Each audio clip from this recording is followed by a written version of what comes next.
Welcome to DSC study hub. ఈరోజు మనం స్మృతి విస్మృతి అనేటువంటి పాఠ్యాంశాన్ని నేర్చుకుందాం. అయితే ఇది స్మృతి విస్మృతికి సంబంధించినటువంటి పార్ట్ 1. పార్ట్ 2లో ఈ ఈ లెసన్కి సంబంధించినటువంటి బిట్ క్వశ్చన్స్ అనేవి పార్ట్ 2లో మీకు అవైలబిలిటీ ఉంటుంది. కాబట్టి మీరు నెక్స్ట్ వీడియోలో ఈ బిట్స్ని పూర్తిగా ఆన్సర్ చేసినట్లయితే మీరు ఎగ్జామినేషన్లో ఒక్క బిట్ కూడా మిస్ కాకుండా పూర్తిగా ఆన్సర్ చేయడానికి అవకాశం అనేది ఉంటుంది. తప్పనిసరిగా పార్ట్ బిని కూడా ఖచ్చితంగా చూడండి. ఓకే, నెక్స్ట్ ఇప్పుడు మనం లెసన్లోకి వెళ్దాం. స్మృతి యొక్క భావనను చూద్దాం. గత అనుభవాలు మనసులో నిక్షిప్తం చేసుకుని మనం వాటిని అవసరం వచ్చినప్పుడు వాటిని తిరిగి రాబట్టుకునేటువంటి ప్రక్రియ ఏదైతే ఉన్నదో దానిని స్మృతి అంటాం సాధారణంగా. అంటే ప్రీవియస్ ఎక్స్పీరియన్సెస్ అనేవి మన మనసులో ఉంటాయి. వాటిని మనకు అవసరం వచ్చినప్పుడు వాటిని యథాతథంగా ఉన్నది ఉన్నట్లుగా మనం తిరిగి రాబట్టుకునేటువంటి ప్రక్రియ ఏదైతే ఉందో దానిని స్మృతి అంటాం. వాస్తవానికి చూసినట్లయితే మన నిత్య జీవితంలో మానవుడు చాలా విషయాలను గుర్తుపెట్టుకోవాల్సిన అవసరం ఉంది.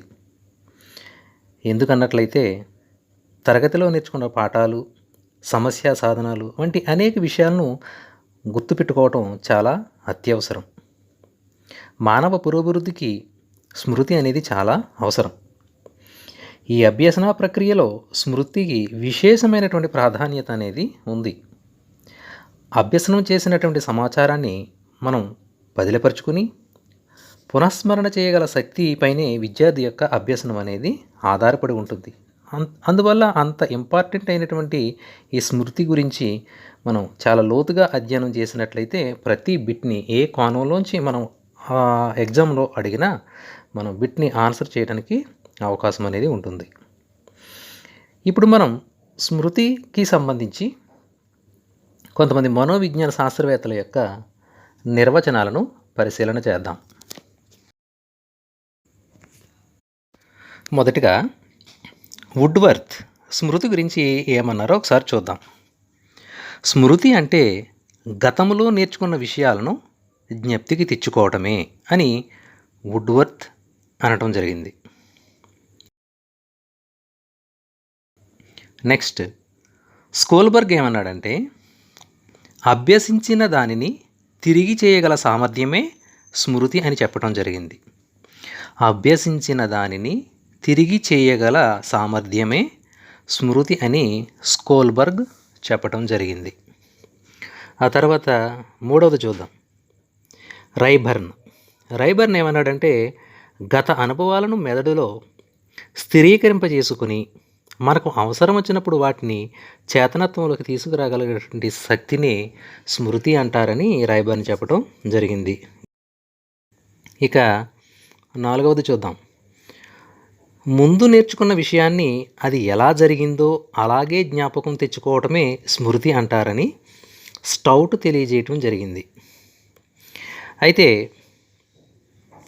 ఈ స్మృతి గురించి బాగా ప్రయోగాలు చేసినటువంటి వ్యక్తి ఎవరన్నట్లయితే జర్మనీ దేశానికి చెందినటువంటి ఎబ్బింగ్హాస్. ఈయన 1885 సంవత్సరంలో ప్రచురించినటువంటి ఆన్ మెమోరీ అనే గ్రంథం ఈ మనోవిజ్ఞాన శాస్త్రంలో ఒక మైలురాయిగా మనం చెప్పుకోవచ్చు. ఇతడి ఈ గ్రంథంలో స్మృతిలో మూడు రకాలైనటువంటి దశలు ఉంటాయని ఎబ్బింగ్హాస్ చెప్పడం జరిగింది. ఆ మూడు దశలు ఏంటో చూద్దాం.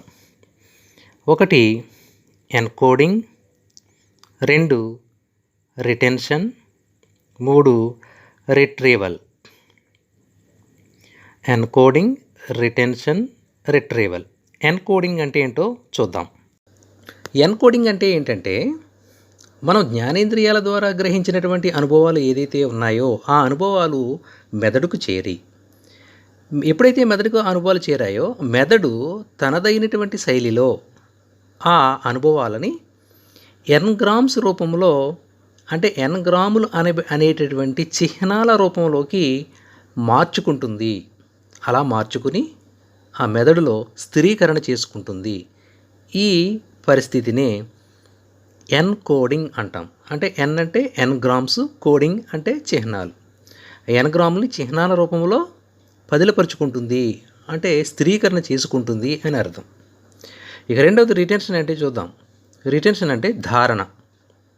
ధారణ అంటే ఇలాగా ఎన్గ్రాముల రూపంలో, చిహ్నాల రూపంలో స్థిరపడినటువంటి ఆ విషయాలు కొంతకాలం అదే రూపంలో నిల్వ చేసుకోవటాన్నే ధారణ, రిటెన్షన్ అంటాం. అంటే ఆ మనసులో, ఆ మెదడులో నిల్వ చేయబడటం ధారణ. మూడవది రిట్రీవల్. రిట్రీవల్ అంటే ఏంటన్నట్లయితే మనం ఏదైతే ఈ ఎన్గ్రాముల రూపంలో ఆ విషయాన్ని స్థిరీకరణ చేసుకుని రిటెన్షన్ చేసుకున్నామో ఆ సంబంధిత అంశము ఎప్పుడైనా తిరిగి మనకు తారసపడినప్పుడు, ఆ అనుభవం ఎదురైనప్పుడు ఈ ఎన్గ్రాముల రూపంలో ఉన్నటువంటి అంశాలు మళ్ళీ ఒరిజినల్ రూపంలోకి, అంటే డీకోడ్ చేయబడతాయి, అంటే అసలు రూపంలోకి మారిపోతాయి. అంటే మనం పునఃస్మరణ చేసినట్టు లెక్క. ఆ విషయాలను మనం పునఃస్మరణ చేసుకుని అది మనకు తెలిసిన విషయంగా మనం గుర్తిస్తాం. దీన్ని రిట్రీవల్ అంటారు. ఇప్పుడు స్మృతిని ప్రభావితం చేసేటువంటి అంశాలు ఏంటో చూద్దాం. సాధారణంగా స్మృతిని ప్రభావితం చేసే అంశాలు 5. అవి అభ్యసనము, ధారణ, పునఃస్మరణ, గుర్తింపు, పునరభ్యసనం. ఈ 5 అంశాలు కూడా ఈ స్మృతిని ప్రభావితం చేస్తాయి. దాంట్లో ఒకటి అభ్యసనం. అభ్యసనం జరగాలంటే స్మృతి అనేది పునాది మెట్టు. మనం నేర్చుకునే విషయాలు ఎక్కువ కాలం గుర్తుండాలి అన్నట్లయితే కొన్ని పద్ధతులను మనం అవలంబించినట్లయితే ఆ విషయాలు చాలా బాగా స్మృతి పదంలో ఉంటాయని శాస్త్రవేత్తలు చెప్పడం జరిగింది. ఆ స్మృతిని పెంపొందించే పద్ధతులు ఏంటో చూద్దాం. ఒకటి, ప్రేరణ అధికంగా ఉండాలి. అంటే ప్రేరణ అంటే విద్యార్థికి అవసరం కలిగేలా చేయటమే ప్రేరణ. ఎప్పుడైతే ఒక విషయాన్ని, మనం చెప్పేటటువంటి విషయాన్ని అతడికి అవసరమయ్యేదిగా మనం సృష్టించినట్లయితే ఖచ్చితంగా ప్రేరణకు గురి అవుతాడు. ఆ తర్వాత అర్థవంతంగా నేర్చుకోవటం. అంటే చెప్పేటువంటి విషయము అర్థవంతంగా చెప్పటం. అర్థవంతంగా చెప్పినట్లయితే, పిల్లవాడు అర్థవంతంగా నేర్చుకుంటున్నట్లయితే అది స్మృతి పదంలో ఎక్కువ కాలం ఉండటానికి అవకాశం ఉంది. అదేవిధంగా విరామ, నిర్విరామ పద్ధతి. అంటే నేర్చుకునేటప్పుడు పిల్లవాడు విరామ, అంటే విరామ సమయాన్ని ఇస్తూ నేర్చుకుంటే స్మృతి అనేది బాగా జరుగుతుంది. అలా కాకుండా నిర్విరామ పద్ధతి, విరామం లేకుండా నేర్చుకున్నట్లయితే స్మృతి అధికంగా ఉంటుందని తెలియజేసే పద్ధతే విరామ నిర్విరామ పద్ధతి. అంటే ఈ విరామ నిర్విరామ పద్ధతి అనేది విద్యార్థి యొక్క వయసును బట్టి ఆధారపడి ఉంటుంది. ఉదాహరణకి పెద్ద వయసు పిల్లలు నిర్విరామ పద్ధతిలో కూడా నేర్చుకునేటువంటి కెపాసిటీ వాళ్ళకి ఉంటుంది, విరామం లేకుండా. అదే చిన్నపిల్లలకి అయినట్లయితే విరామ సమయాన్ని అధికంగా ఇస్తూ వాళ్ళకి అది నేర్పించేటువంటి పద్ధతియే విరామ నిర్విరామ పద్ధతి. ఆ తర్వాత పునఃపఠనము, అంటే చదివిన దాన్ని మళ్ళీ ఇంకొకసారి చదివించటమే పునఃపఠనం. దీని ద్వారా కూడా స్మృతిని పెంపొందించవచ్చు. అదేవిధంగా అవధానంతో నేర్చుకోవడం. అవధానం అంటే జ్ఞానేంద్రియాలన్నింటినీ కూడా మనం నేర్చుకునేటువంటి అంశం మీద కేంద్రీకరణ చేయడాన్ని అవధానము అంటాం. ఈ అవధానంతో పిల్లలు నేర్చుకోవడనట్లయితే స్మృతి అనేది చాలా ఎఫెక్టివ్గా ఉంటుందని చెప్పడం జరుగుతుంది. అదేవిధంగా వల్లె వేయటం. వల్లె వేయటం అంటే బై హార్టింగ్, అంటే పదే పదే తరచూ చేయించడం వల్ల కూడా స్మృతి అధికంగా ఉంటుంది. అదేవిధంగా సంపూర్ణ విభాగాల పద్ధతి. ఈ సంపూర్ణ విభాగాల పద్ధతి కూడా ఇంతకుముందు మనం నిర్విరామ విరామ పద్ధతిలాగా పిల్లల యొక్క వయసును బట్టి సంపూర్ణ విభాగాల పద్ధతిని అవలంబించారు. ఉదాహరణకి వయోజనులు పెద్ద పిల్లలు అయినట్లయితే వాళ్ళకి సంపూర్ణ పద్ధతిలో బోధించవచ్చు. అంటే మొత్తంగా విషయాన్ని చెప్పి వాళ్ళ స్మృతి పదంలో నిలిచేలా చేయొచ్చు. అదేవిధంగా విభాగాల పద్ధతి చిన్న పిల్లలకి చిన్న విభాగాల కింద విభజించి దాన్ని అర్థవంతంగా అవధానంతో నేర్చుకునేలా చేసినట్లయితే ఆ చిన్న పార్ట్స్ని వాళ్ళు చాలా ఈజీగా స్మృతి పదంలో నిలుపుకుంటారు. అదేవిధంగా అతి అభ్యసనం, ఓవర్ లెర్నింగ్ అంటే ఎక్కువసేపు చదివించడం వల్ల కూడా స్మృతిని మనం పెంపొందించవచ్చు. ఇవి ఈ స్మృతిని పెంపొందించేటువంటి కారకాలు. ఇక ఇప్పుడు అభ్యసనం గురించి మనం నేర్చుకున్నాం. ఇప్పుడు ధారణ గురించి మనం నేర్చుకుందాం. ధారణ అంటే అభ్యసించిన విషయాలు మన స్మృతి పదంలో కొంతకాలం నిలవ ఉండటాన్ని ధారణ అంటాం. వ్యక్తి యొక్క ధారణ తెలుసుకోవడానికి 3 పద్ధతులను అవలంబించడం జరుగుతుంది. అవి 1 పునఃస్మరణ పద్ధతి, 2 గుర్తింపు పద్ధతి, 3 పునరభ్యసన పద్ధతి. దాంట్లో మొదటిది పునఃస్మరణ పద్ధతి. మనం నేర్చుకున్నటువంటి అంశాలు ఏదైతే ఉన్నాయో ఆ అంశాలు ఎలా గుర్తుంచుకున్నామో అదే విధంగా మళ్ళీ తిరిగి గుర్తుకు తెచ్చుకోవడాన్ని పునఃస్మరణ అంటాం. సాధారణంగా వ్యాసరూప ప్రశ్నలు, సంక్షిప్త ప్రశ్నలు, ఖాళీలు పూరించండి మొదలైన ప్రశ్నలన్నీ కూడా ఈ పునఃస్మరణకు సంబంధించినటువంటి ప్రశ్నలే. అయితే ఈ పునఃస్మరణ ద్వారా ధారణను తెలుసుకోవడానికి సాధారణంగా 2 పద్ధతులను ఉపయోగిస్తారు. అవి ఏంటన్నట్లయితే 1 శాబ్దిక పునఃస్మరణ, 2 అశాబ్దిక పునఃస్మరణ. మొదటిది శాబ్దిక పునఃస్మరణ అంటే ఏంటో చూద్దాం. అక్షర రూపాలలోనూ అంకెల రూపాలలోనూ ఉన్న అంశాలను పునఃస్మరణ చేయటమే శాబ్దిక పునఃస్మరణ. అంటే అక్షర జ్ఞానం ఉన్న వ్యక్తుల యొక్క ధారణను గుర్తించడానికి ఈ పద్ధతిని ఉపయోగిస్తారు.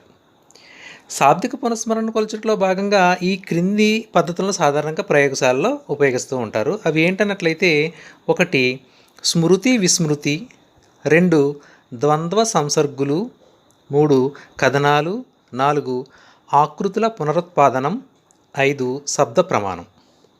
వీటిని ఒకసారి చూద్దాం. స్మృతి విస్మృతి. స్మృతి విస్మృతి అంటే ఒకసారి చెప్పిన లేకపోతే విన్న విషయాన్ని తిరిగి జ్ఞప్తికి తెచ్చుకోవడం, అదే విషయాన్ని తప్పులు లేకుండా చెప్పడాన్నే స్మృతి విస్మృతి అంటారు. దీన్ని గ్రహించడానికి మనం అంటే దీనిని కొలవడానికి మనం టాచిస్టోస్కోప్ అనే పరికరాన్ని ఉపయోగిస్తాం. విలియం హ్యామిల్టన్ అనే వ్యక్తి ఈ టాచిస్టోస్కోప్ను తయారు చేయటం జరిగింది. అది స్మృతి విస్మృతికి సంబంధించినటువంటి అంశం. రెండవది చూద్దాం, ద్వంద్వ సంసర్గులు. ద్వంద్వ సంసర్గులు అంటే ఏంటన్నట్లయితే ఒక పదం అర్థవంతమైనటువంటి పదాన్ని ఇస్తారు, మరొకటి దానికి ఎదురుగా అర్ధరహితమైనటువంటి పదాన్ని ఇస్తారు. ఇలా చాలా పదాలని ప్రయోజనికి చూపిస్తారు. చూపించిన తర్వాత ఈ జంట పదాలలో మొదటి దాన్ని మాత్రమే చూపించి రెండవ పదాన్ని చెప్పమంటారు. ఇలా ఆ ప్రయోజ్యుడు చెప్పినటువంటి దానిని బట్టి అతని యొక్క పునఃస్మరణను అంచనా వేస్తారు. మూడవది కథనాలు. ఈ కథనాలలో చాలామంది వ్యక్తులు పాల్గొంటారు. అయితే మొదటి వ్యక్తి రెండో వ్యక్తికి ఒక కథ చెబుతాడు. ఆ రెండో వ్యక్తి ఆ కథను గుర్తుంచుకొని మూడో వ్యక్తికి చెబుతాడు. ఇలా ఒకరి దగ్గర నుంచి ఒక విషయాన్ని వేరొకరికి చేరవేసేటప్పుడు అనేక మార్పులు జరగవచ్చు. అంటే చిన్న విషయం పెద్దది కావచ్చు, పెద్ద విషయం చిన్నది కావచ్చు. అంటే కొన్ని విషయాలు లేకుండా కూడా పోవచ్చు. ఇలాగా ఈ కథనాలపై ప్రయోగాలు చేసినటువంటి మనోవిజ్ఞాన శాస్త్రవేత్త ఎవరన్నట్లయితే బార్ట్లెట్. ఈయన రచించినటువంటి గ్రంథము ద రిమెంబరింగ్. ఇది కథనాలకు సంబంధించినటువంటి అంశం. తర్వాత ఆకృతుల పునరుత్పాదనం. సాధారణంగా ప్రయోజనికి ఒక చిత్రాన్ని చూపించిన తర్వాత అతడు దానిని తిరిగి చిత్రించవలసి ఉంటుంది. అంటే అసలు బొమ్మకు నకలు బొమ్మకు ఎంత భేదం ఉందో, ఎన్ని మార్పులు వచ్చాయో గమనించడం ద్వారా అతని యొక్క ధారణను అంచనా వేస్తారు. దానిని ఆకృతుల పునరుత్పాదనం అంటాం. ఇక చివరిది శబ్ద ప్రమాణం. ఇందులో సంఘటనలను చూపే కొన్ని సన్నివేశాలు, అంటే ఉదాహరణకి దెబ్బలాడటం, ప్రమాదాలకు సంబంధించినటువంటి సామూహిక కార్యక్రమాలకు సంబంధించినటువంటి ఈ ప్రయోజనికి చూపించడం జరుగుతుంది. ఆ తర్వాత వాటిని ప్రయోజ్యుడు ఏమేమి చూశాడు, ఏమేమి గ్రహించాడు అనేది వివరించాల్సిన అవసరం ఉంటుంది. దీనినే శబ్ద ప్రమాణము అంటాం. ఇక తర్వాతది గుర్తింపు. ఇంతకు పూర్వము అభ్యసించిన లేక చూసిన లేక విన్న విషయాలను తిరిగి విన్నప్పుడు గుర్తించగలగడమే గుర్తింపు. సాధారణంగా పునఃస్మరణ కంటే గుర్తింపు అనేది తేలిక, మరియు పునఃస్మరణ కంటే గుర్తింపు మిన్న అయినది. ఎందుకంటే పునఃస్మరణ అనేది మానసిక నిర్మాణం అయితే గుర్తింపు అనేది ప్రవర్తన మార్పు. పరీక్షల్లో ఇచ్చే మల్టిపుల్ చాయిస్ ప్రశ్నలు, తప్పు ఒప్పు లాంటి ప్రశ్నలు, జతపరచండి మొదలైనవన్నీ కూడా గుర్తింపుకు సంబంధించినవే. ఒక వ్యక్తి యొక్క గుర్తింపు శాతాన్ని ఈ క్రింది సూత్రం ద్వారా గణిస్తారు. అదేంటన్నట్లయితే గుర్తింపు గణన ఈజ్ ఈక్వల్ టు ఒప్పులు బై మొత్తము ఇంటూ 100 లేదా మొత్తము మైనస్ తప్పులు బై మొత్తము ఇంటూ 100. ఉదాహరణకి ఒక విద్యార్థి ఒక ప్రవేశ పరీక్షలో 100 బహుళైచ్ఛిక ప్రశ్నల్లో కేవలం 60 ప్రశ్నలకు మాత్రమే సరైన సమాధానం ఇచ్చి ఒక 40 ప్రశ్నలు సమాధానాన్ని తప్పుగా గుర్తించినట్లయితే అతని యొక్క గుర్తింపు గణన ఏ విధంగా ఉంటుందో ఒకసారి ఈ సూత్రాన్ని అన్వయించి చూద్దాం. గుర్తింపు గణన ఈజ్ ఈక్వల్ టు ఏంటని నేర్చుకున్నాం మనం? మొత్తము మైనస్ తప్పులు బై మొత్తము ఇంటూ 100 నేర్చుకున్నాం. ఇక్కడ దానిని అప్లై చేసుకున్నట్లయితే గుర్తింపు గణన ఈజ్ ఈక్వల్ టు మొత్తము ఎన్ని బహుళైచ్ఛిక ప్రశ్నలు 100 మైనస్ అతడు చేసినటువంటి తప్పులు ఎన్ని 40 by 100 into 100 is equal to 60. అంటే అతని యొక్క గుర్తింపు గణన 60 అన్నమాట. ఇక చివరిది పునరభ్యసనం. సాధారణంగా మనం ఒక విషయాన్ని ఇంతకు ముందు నేర్చుకుని ఉంటే ప్రస్తుతం అదే విషయాన్ని మళ్ళీ నేర్చుకోవాల్సి వచ్చినప్పుడు మళ్ళీ చదివితే చాలా తొందరగా మనకు అది వచ్చేస్తుంది. దీనికి కారణం ఏంటంటే ఆ విషయాన్ని గురించి నేర్చుకున్నది మన ధారణలో కొంత మిగిలిపోయి ఉంది. ఈ మిగిలి ఉన్నది పునరభ్యసనంలో మనం తొందరగా నేర్చుకునేటట్లు చేస్తుంది. ఇలా మన ధారణలో ఎంత మిగిలి ఉన్నది అనేది తెలుసుకునే పద్ధతిని పునరభ్యసన పద్ధతి లేక పొదుపు పద్ధతి అంటారు. దీనిని వివరించినటువంటి మనోవిజ్ఞాన శాస్త్రవేత్త ఎబ్బింగ్హాస్ అంటే వ్యక్తి యొక్క పొదుపు గణనను తెలుసుకోవడానికి ఈ క్రింది సూత్రాన్ని ఉపయోగిస్తారు. అదేంటన్నట్లయితే పొదుపు గణన ఈజ్ ఈక్వల్ టు అసలు ప్రయత్నాలు మైనస్ పునరభ్యసన ప్రయత్నాలు బై అసలు ప్రయత్నాలు ఇంటూ 100. అంటే ఉదాహరణకు ఒక విద్యార్థి ఒక పద్యాన్ని కంఠస్థం చేయడానికి 10 సార్లు చదవాల్సిన అవసరం వచ్చింది. ఒక నెల రోజులు గడిచిపోయిన తర్వాత పునఃస్మరణ చేయిస్తే అనేక తప్పులు వస్తాయి. దాన్ని మళ్ళీ దోషం లేకుండా కంఠస్థం చేయడానికి 5 సార్లు మాత్రమే చదవాల్సి వచ్చింది. అప్పుడు ఆ విద్యార్థి పునరభ్యసన గణన లేదా పొదుపు గణన ఏ విధంగా ఉంటుందో క్రింది విధంగా లెక్కిస్తారు. అంటే కంఠస్థం చేయడానికి అసలు ప్రయత్నాలు ఈజ్ ఈక్వల్ టు ఎన్ని 10. అదే తర్వాత కొంతకాలం తర్వాత మళ్ళీ దాన్ని పునరభ్యసన ప్రయత్నాలు ఎన్ని చేశాడు ఈజ్ ఈక్వల్ టు 5. అంటే ఇప్పుడు అతని యొక్క పొదుపు గణన ఏ విధంగా ఉందో చూద్దాం. ఈజ్ ఈక్వల్ టు అంటే 10 మైనస్ అంటే అసలు ప్రయత్నాలు మైనస్ పునరభ్యసన ప్రయత్నాలు అంటే 10 మైనస్ 5 బై అసలు ప్రయత్నాలు 10 ఇంటూ 100 ఈజ్ ఈక్వల్ టు 50%. ఇది పునరభ్యసనానికి సంబంధించినటువంటి వివరణ. ఇప్పుడు మనము స్మృతి యొక్క రకాలు తెలుసుకుందాం. స్మృతి యొక్క రకాలు. 1 బట్టి స్మృతి, తార్కిక స్మృతి. 2 స్వల్పకాలిక స్మృతి, దీర్ఘకాలిక స్మృతి. 3 క్రియాత్మక స్మృతి, నిష్క్రియాత్మక స్మృతి. 4 సంసర్గ స్మృతి, రెడెంటిగ్రేటివ్ స్మృతి. ఒకటది చూద్దాం, బట్టి స్మృతి. ఈ బట్టి స్మృతి అంటే ఏంటంటే ఒక విషయాన్ని యథాతథంగా ఉన్నది ఉన్నట్లుగా అర్థంతో సంబంధం లేకుండా అవగాహన కూడా చేసుకోకుండా నేర్చుకోవటమే బట్టి స్మృతి. ఇది సాధారణంగా చిన్నపిల్లల్లో ఎక్కువగా కనిపించేటువంటి స్మృతి. అదే పిల్లలు చూడండి, టేబుల్స్ కానీ రైమ్స్ కానీ అర్థం తెలియకపోయినా సరే చదివేసి మనకి అప్పచెప్పేస్తూ ఉంటారు. ఆ స్మృతిని మనం బట్టి స్మృతి అంటాం. 2వది తార్కిక స్మృతి.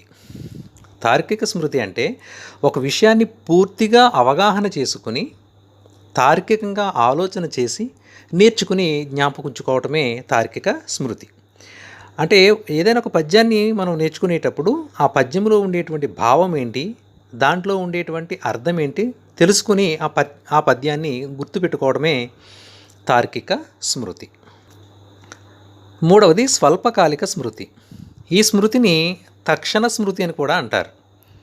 అంటే మనం చూసినా లేక విన్న విషయాలు తక్కువ కాలం గుర్తు ఉంచుకుంటే దానిని స్వల్పకాలిక స్మృతి అంటాం.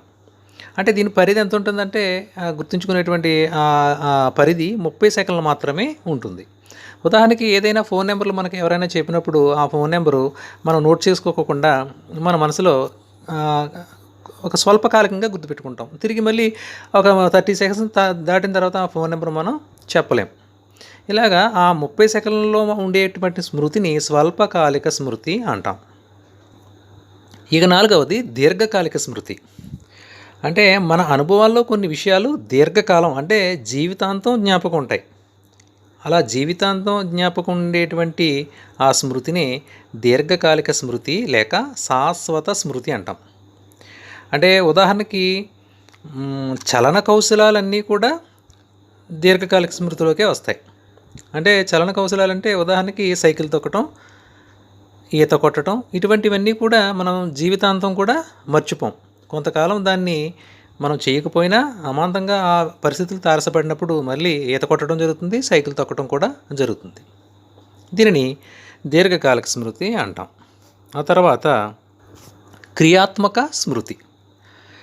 క్రియాత్మక స్మృతి అంటే ఏంటన్నట్లయితే ఏదైనా ఒక కృత్యాన్ని మనం చేస్తున్నప్పుడు ఆ విషయాన్ని ఆ కృత్యాన్ని ఆ అనుభవంతో ఆ విషయాన్ని గుర్తుపెట్టుకోవటం. అంటే ప్రయోగపూర్వకంగా ఒక విషయాన్ని గుర్తుపెట్టుకునేటువంటి స్మృతిని క్రియాత్మక స్మృతి.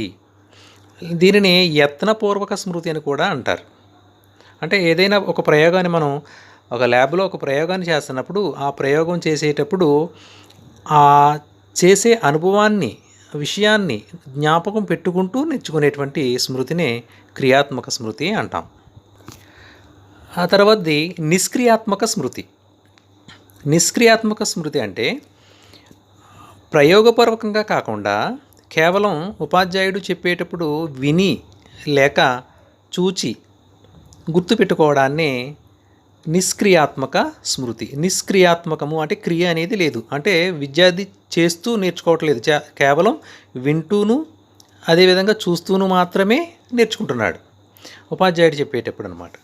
నెక్స్ట్ సంసర్గ స్మృతి. ఒక విషయాన్ని నేర్చుకునేటప్పుడు దానిని మరో అంశంతో సంధానం అంటే సంసర్గం చేసి గుర్తుపెట్టుకున్నట్లయితే దానిని సంసర్గ స్మృతి అంటాం.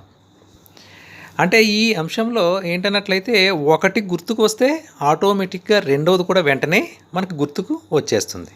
ఉదాహరణకు చూడండి, ఆగస్టు 15 అంటుండగానే మనకి స్వాతంత్ర్య దినం అనేది గుర్తొచ్చేస్తుంటుంది. అంటే ఆగస్టు 15 అనేదానికి మనం స్వాతంత్ర దినోత్సవాన్ని అనుసంధానం చేసుకుని గుర్తుపెట్టుకున్నామన్నమాట. దీన్ని సంసర్గ స్మృతి. అదేవిధంగా సంసర్గ స్మృతికి ఇంకా బెస్ట్ ఎగ్జాంపుల్ ఏంటన్నట్లయితే నెహ్రూని చూసిన వెంటనే మనకి గులాబీ పుష్పము గుర్తుకొస్తూ ఉంటుంది. అంటే రెండిట్లకి సంసర్గము అనేది మనం చేసుకోవటం వల్ల. ఆ తర్వాతది రెడెంటిగ్రేటివ్ స్మృతి. రెడెంటిగ్రేటివ్ స్మృతి అంటే ఏంటన్నట్లయితే కొన్ని సంకేతాలు లేక ఉద్దీపనలు చూసినప్పుడు గతంలో వాటి వెనక మనం పొందినటువంటి ఫీలింగ్స్ ఏదైనా ఉన్నట్లయితే అవి వెంటనే గుర్తుకు వస్తూ ఉంటాయి. అంటే ఉదాహరణకి మనం ఇసుకను చూసినప్పుడు చిన్నతనంలో మనం ఆ ఇసుకతో ఆడుకున్నటువంటి ఆ విషయాలు, ఆ ఇసుకతో ఆడుకుంటున్నప్పుడు మనలో జరిగేటువంటి వివిధ రకాల ఉద్వేగాలు, దెబ్బలాటలు, గొడవలు అవన్నీ కూడా ఒకదానితో ఒకటి గుర్తుకు వస్తూ ఉంటాయి. ఇలా గుర్తుకు రావడాన్ని రెడెంటిగ్రేటివ్ స్మృతి అంటాం. ఆ తర్వాత సంవేదన స్మృతి. దీన్ని తక్షణ స్మృతి అని కూడా అంటాం. ఈ తక్షణ స్మృతి అంటే ఏంటన్నట్లయితే ఒక ఉద్దీపనను మనం అనుభవించిన తర్వాత అది మన ధారంలో లేకపోయినప్పటికీ కొన్ని సెకన్ల వరకు అది మిగిలే ఉంటుంది. అలా కొన్ని సెకన్ల పాటు ఉండేటువంటి ఆ స్మృతిని సంవేదన స్మృతి లేక తక్షణ స్మృతి అంటాం. ఇది స్మృతికి సంబంధించినటువంటి విషయాల్ని మనం చాలా క్లారిటీగా నేర్చుకున్నాం. ఇప్పుడు విస్మృతి లేక మరుపు, దీనిని గురించి కూడా నేర్చుకుందాం. విస్మృతి అంటే మర్చిపోవటం, మనం నేర్చుకున్న దానిని పునఃస్మరణ చేసుకోలేకపోవటం లేదా గుర్తించలేకపోవటమే విస్మృతి. ఈ విస్మృతి గురించి కొంతమంది మనోవిజ్ఞాన శాస్త్రవేత్తలు ఇచ్చినటువంటి నిర్వచనాలను పరిశీలన చేద్దాం. ముందుగా జేమ్స్ హెవెర్ అనే మనోవిజ్ఞాన శాస్త్రవేత్త విస్మృతి గురించి ఏమన్నాడంటే, విస్మృతి అంటే అవసరం వచ్చినప్పుడు ఒక విషయాన్ని జ్ఞప్తికి తెచ్చుకోలేకపోవటం లేదా అభ్యసించిన పనిని చేయలేకపోవటం, దీనినే విస్మృతి అంటారని చెప్పేసి జేమ్స్ హెవెర్ తెలియజేయటం జరిగింది. ఆ తర్వాత మనోవిజ్ఞాన శాస్త్రవేత్త ఏం తెలియజేశాడంటే, మునుపు అభ్యసించిన దానిలో దేనినైనా స్మృతిలోకి తెచ్చుకోలేకపోవడం లేదా గుర్తుపట్టలేకపోవడాన్నే అటువంటి చర్యనే విస్మృతి అంటారని మన్ తెలియజేయటం జరిగింది. ఇక భాటియా అనే మనోవిజ్ఞాన శాస్త్రవేత్త ఏం తెలియజేశారంటే, మూల ఉద్దీపన సహాయం లేకుండా వ్యక్తి తన భావన లేదా భావనల సమూహాన్ని చేతనములోకి పునరుద్ధరించుకోలేకపోవడాన్నే విస్మృతి అంటారని భాటియా తెలియజేశాడు. ఈ విస్మృతి అనేది వ్యక్తుల్లో రోజు రోజుకు ఏ విధంగా జరుగుతుంది, అంటే రోజులు గడిచే కొద్దీ విస్మృతి అనేటువంటి శాతం ఏ విధంగా ఉంటుంది అనే దాని గురించి ఎబ్బింగ్హాస్ అనేక ప్రయోగాలు చేసి కొన్ని వివరణాత్మకంగా తెలియజేయటం జరిగింది. ఎన్ని రోజులకి విస్మృతి అనేది ఏ విధంగా సంభవిస్తుందో ఈ పట్టికలో మనం క్లారిటీగా నేర్చుకోవచ్చు. ఇక్కడ చూడండి, 20 నిమిషాలకి ఒక వ్యక్తి 47% విస్మృతి అనేది జరుగుతుంది. అయితే ఈ 20 నిమిషాలకి స్మృతి శాతం ఎంత అన్నట్లయితే 53%. 50 నిమిషాలైతే 50% విస్మృతి, 50% స్మృతి. 24 గంటలకి అంటే ఒక రోజుకి 66% విస్మృతి, 34% స్మృతి. 2 రోజులకి 72, 28. 6 రోజులకి 75, 25. 31 రోజులు అంటే ఒక నెలకి 79% తెలిసిన దాంట్లో మర్చిపోతాడు. గుర్తుండేది మాత్రం 20 నుంచి 21% మాత్రమే గుర్తుంటుంది. ఇక్కడ ఈ జాబితాను మనం జాగ్రత్తగా చూస్తే మొదట ఎక్కువ శాతం మర్చిపోతూ తర్వాత విస్మృతి శాతం అనేది తగ్గుతూ వచ్చినట్లు మనం ఇక్కడ గమనించగలం. ఇప్పుడు మనం విస్మృతి యొక్క రకాలను చూద్దాం. విస్మృతి యొక్క రకాలు 4. అవి: 1 అనుపయోగం వల్ల స్మృతి క్షయము, 2 జోక్యము లేక అవరోధము, 3 దమనము, 4 అపసామాన్య విస్మృతి. ఈ 4 రకాలైనటువంటి విస్మృతి రకాల గురించి మనం నేర్చుకుందాం. ఏదైనా నేర్చుకున్న విషయం మెదడులోనో లేక నాడీ వ్యవస్థలోనో ఒక చిహ్నంగా ఏర్పడుతుంది. దీనినే స్మృతి చిహ్నము అంటాం. కాలం గడిచే కొద్దీ నేర్చుకున్న విషయాన్ని ఎప్పుడూ ఉపయోగించకుండా ఉన్నట్లయితే మెదడులో ఏర్పడిన ఈ చిహ్నాలు చెరిగిపోతూ వస్తాయి, అంటే క్రమంగా క్షయమైపోతూ వస్తాయి. అందువల్ల నేర్చుకున్న విషయం మరుగున పడిపోతుంది. అంటే ఇది చలన సంబంధ కౌశలాల్లో మాత్రం జరగదు. అంటే చలన సంబంధ కౌశలాలు అంటే ఉదాహరణకి మనం ముందు చెప్పుకున్నట్లుగా ఈత కొట్టడం కానీ సైకిల్ తొక్కడం కానీ అటువంటి దాంట్లో తప్ప మిగతా దాంట్లో మనం అనుపయోగం వల్ల స్మృతి క్షయం అనేది జరుగుతుంది. అంటే ఇప్పుడు చిన్న తరగతుల్లో మనం ఏదైనా పద్యాలని హిందీలో పద్యాలను మనం నేర్చుకున్నట్లయితే ఆ పద్యాలు కొంచెం పెద్ద తరగతిలో మనం చెప్పలేము. ఎందుకంటే హిందీ అనేది ఆ పెద్ద తరగతిలో ఉండదు కాబట్టి మర్చిపోవడానికి ఎక్కువ అవకాశం, అంటే దాన్ని ఉపయోగించకపోవడంలో మర్చిపోవడం అనేది జరుగుతుంది. ఓకే, రెండవది చూద్దాం. జోక్యము లేక అవరోధం. 2 సారూప్య అంశాలు కొంతకాల వ్యవధిలో నేర్చుకున్నప్పుడు ఒకదానిని గుర్తుకు తెచ్చుకోవడంలో రెండవది అడ్డు తగిలితే జోక్యము లేక అవరోధం ఏర్పడుతుంది. ఈ అవరోధం 2 రకాలుగా ఉంటుంది. ఒకటి ఏంటన్నట్లయితే పురోగమన అవరోధము, రెండవది తిరోగమన అవరోధం. పురోగమన అవరోధం అంటే ఏంటంటే మొదట నేర్చుకున్న విషయము ప్రస్తుతం నేర్చుకున్న కొత్త విషయ పునఃస్మరణలో అడ్డు వస్తే లేదా ఇబ్బంది కలుగజేస్తే దానిని పురోగమన అవరోధము అంటాం. అంటే దీనిలో గత అభ్యసనము అనేది ప్రస్తుత అభ్యసనాన్ని, అంటే ప్రస్తుత అభ్యసన పునఃస్మరణను ప్రభావితం చేస్తుంది అన్నమాట. ఇక రెండవది తిరోగమన అవరోధం.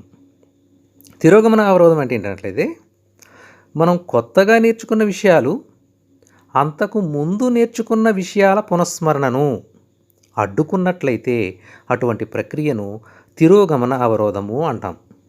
దీనిలో ప్రస్తుత అభ్యసనము గత అభ్యసన పునఃస్మరణను ప్రభావితం చేస్తుందన్నమాట. ఆ తర్వాత మూడవది దమనము. దమనం అంటే మనకు నచ్చని విషయాలు, అదేవిధంగా బాధాకరమైనటువంటి సంఘటనలు, వ్యాకులత, ఇటువంటి అన్నీ కూడా మనం చాలా ఈజీగా మర్చిపోతూ ఉంటాం. ఇది సామాన్యంగా మానవుల్లో జరిగే విషయం. ఇటువంటి ప్రక్రియనే దమనము అంటాము. ఇక అపసామాన్య విస్మృతి. మెదడుకు ఏదైనా బలమైన దెబ్బ తగిలినట్లయితే దానివల్ల విస్మృతి అనేది సంభవించినట్లయితే దాన్ని అపసామాన్య విస్మృతి అని అంటారు. ఇది 2 రకాలుగా ఉంటుంది. ఒకటి స్మృతి నాశనము లేక అమ్నీషియా, రెండవది ఫ్యూగ్. మొదట చూద్దాం స్మృతి నాశనం. అమ్నీషియా అంటే స్మృతిని పాక్షికంగా లేక పూర్తిగా క్రమంగా కోల్పోవడం. ఈ మానసిక రోగంలో చాలా విషయాలు మర్చిపోవడం జరుగుతుంది. దీనికి కారణం మెదడుకు ఏదైనా జబ్బు గురి కావటం లేదా మెదడుకు ఏదైనా దెబ్బ తగలటం వల్ల. అదేవిధంగా ఫ్యూగ్ అంటే ఒక వ్యక్తి ఆఘాతానికి గురి అయినప్పుడు ఒక్కసారిగా గత స్మృతి మొత్తాన్ని కోల్పోయి గత జీవితాన్ని మర్చిపోయి వేరే ప్రదేశానికి వెళ్ళి కొత్త పేరుతో కొత్త జీవితాన్ని ప్రారంభించడాన్నే ఫ్యూగ్ అంటారు. ఓకే, మనం ఇప్పుడు స్మృతి విస్మృతికి సంబంధించినటువంటి పాఠ్యాంశాలని చాలా క్లారిటీగా నేర్చుకున్నాం. అయితే దీనికి సంబంధించినటువంటి ఇంకా మనోవిజ్ఞాన శాస్త్ర పదాలు మన ఇంకా ముందు వీడియోలో చేయటం జరిగింది. ఆ వీడియోలను కూడా గమనించినట్లయితే మిగతా ఆ పదాలను కూడా మనం చాలా ఈజీగా ఆన్సర్ చేయడానికి అవకాశం ఉంటుంది. కాబట్టి ఆ పాత వీడియోలు కూడా మీరు చూడాల్సిందిగా కోరుచున్నాం. అయితే ఇక్కడ ఈ రెండు విస్మృతికి స్మృతికి సంబంధించినటువంటి ఈ టాపిక్కి సంబంధించినటువంటి బిట్స్ అనేవి ఈ రెండో వీడియోలో అంటే స్మృతికి విస్మృతికి సంబంధించినటువంటి పార్ట్ బిలో వీడియో చేయడం జరుగుతుంది. దాంట్లో మీరు ఆ బిట్లని కూడా ఆన్సర్ చేసినట్లయితే ఈ టాపిక్కి అంటే స్మృతి విస్మృతికి సంబంధించిన టాపిక్కి పూర్తిగా 100% మీరు రెడీగా ఉన్నట్లు లెక్క. Okay, thank you friends. ఈ వీడియో మీకు నచ్చినట్లయితే మీరు లైక్ చేయండి, షేర్ చేయండి, మీ ఫ్రెండ్స్కి తెలియజేయండి. అదేవిధంగా మీ విలువైనటువంటి విషయాలని కామెంట్ చేయడం మాత్రం మర్చిపోకండి. Okay, thank you.